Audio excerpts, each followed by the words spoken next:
স্বাগত বন্ধুরা, মিনুর গপ্পসপ্পর চ্যানেলে আজ শোনাব আশাপূর্ণা দেবীর লেখা ছোট গল্প রাধার কি হইল অন্তরে ব্যথা।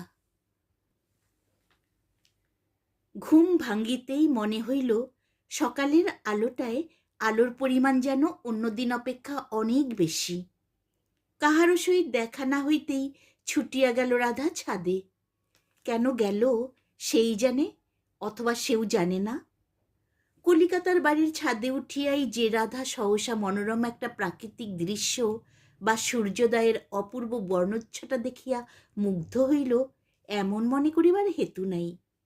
তবু সে অহেতুক আনন্দে উচ্ছ্বসিত মুগ্ধ হৃদয়ে মনে মনে উচ্চারণ করিল, বাহ।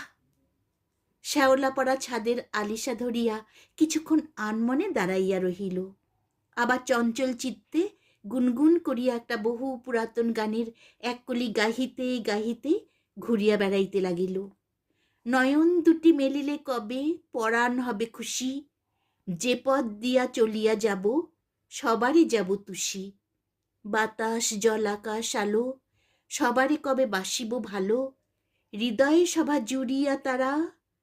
অকস্মাৎ খোপায় হ্যাচকা একটা টান খাইয়া মাথাটা পিছনের দিকে ঝুলিয়া পড়িল এবং রবিবাবুর মর্যাদা ভুলিয়া রাধা গানের মাঝখানে চিৎকার করিয়া উঠিল, উহ! আক্রমণকারী ততক্ষণে নিরীহভাবে বই খাতা লইয়া গুছাইয়া বসিবার বাসনায় ছাদে একখানি মাদুর বিছাইতেছে। রাধা বিরক্ত কণ্ঠে কহিল, এটা কি হলো শিশির? 16 বছরের ছেলেকে যুবক বলিলে যদি শ্রুতিকট্টু না হয় তো যুবক, অথবা বালক বলিলে যদি মর্যাদাহানি না হয় তো উক্ত বালক।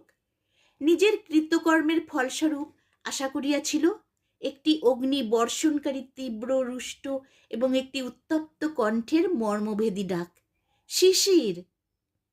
সে স্থানে রাধার বিরক্তিপূর্ণ প্রশ্নটা অনেক কোমল বলিয়া বোধ হইল। কাজেই আরও খেপাইবার উদ্দেশ্যে কহিল, কোনটা? ওহ, চুলটা না। শ্রীরাধা ধ্যানে মগ্ন, অথচ চায়ের জল প্রতীক্ষা করে করে শীতল হয়ে উঠছে, তাই। রাধা ঝাঁঝিয়া উত্তর করিল, শিশির, ফের তুমি ওই রকমই আর কি মেরে কথা বলছো? কলেজে ঢুকে তোমার বড় বার বেড়েছে না? মাসির সঙ্গে আবার ঠাট্টা কি? শিশির সবিনয়ে 2 হাত জোর করিয়া কপালে ঠেকাইয়া কহিল, ওহ সরি ছোট মাসিমাতা ঠাকুরানী, চায়ের জলটা আপনার আশায় থেকে থেকে হতাশ হয়ে উঠেছে।